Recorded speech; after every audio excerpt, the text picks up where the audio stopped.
right, so this is my very nice patient who came in to see me for a droopy eyelid issue. But she not only has a droopy eyelid, you can see how droopy the skin is over her lids, but not only that, her brows are down. She has a droopy eyebrow.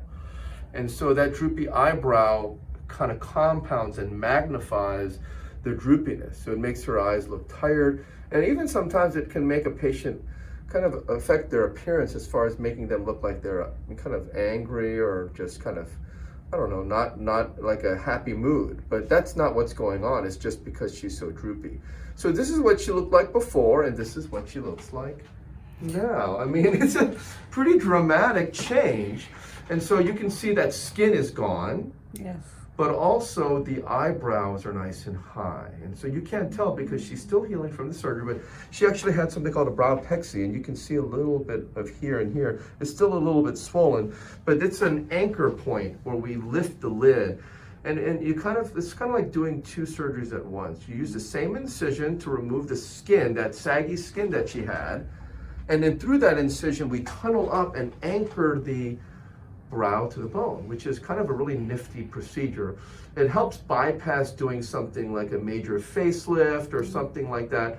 Also, you can do something called the direct brow lift, where you make an incision up top, which works fine too, but also, it can cause a little bit of a scar in that area, and you don't really do that if you have skin that you have to remove through the lid anyway.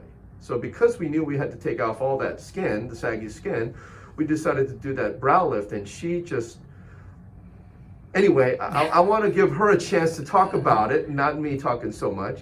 So go ahead and tell me, one, what kind of trouble you were having, two, what the surgery is like, and how are you doing now?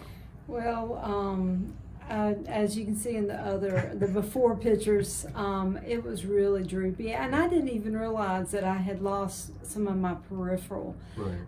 And so it went on for several years, and then I told my husband I have got to go and see somebody about it. And so Dr. Kim is the one who performed my surgery.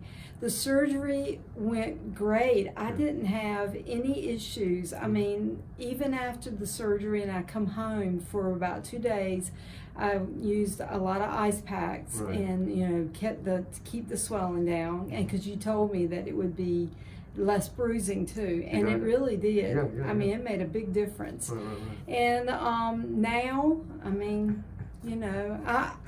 I don't want to sound, like, conceited, but it is a whole lot better. I mean, it's almost like night and day. I didn't even realize it until I just looked at those before pictures and now what it looks like. So I am very pleased. He did a wonderful job, and I couldn't be more happier about it. So that's sweet. And I can see. That's right. Right. I mean, I can really see my peripheral. Your peripheral, and that's what it was about. It was mainly that, and then my eyes would be really tired in the afternoons because I was constantly trying to do this.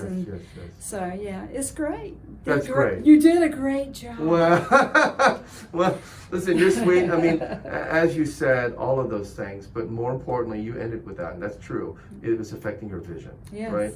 Because we love it when people look great, right? That we get excited, but really that's a secondary issue. What we really want to do is help you see better, right? And like you said, your eyelids, you have to raise your brows all the time. That droopy skin really affects your vision, and you can't see your peripheral. So driving and seeing oncoming traffic, all of those things are really a major issue. And also you have to raise your brows to see, and that makes you tired towards the end of the day. Yeah, it really did. And it's a big deal. It really did. So, great job. Well, listen, thank you so much for allowing us to share your story. Sure. There's other folks around the world who are looking at this, and they have the same problem, right? Because gravity affects everyone, right? Sure. And so it's really nice to hear someone's honest story about what went through. So I really appreciate it, and thank you so much. Okay. Thank you. You're welcome.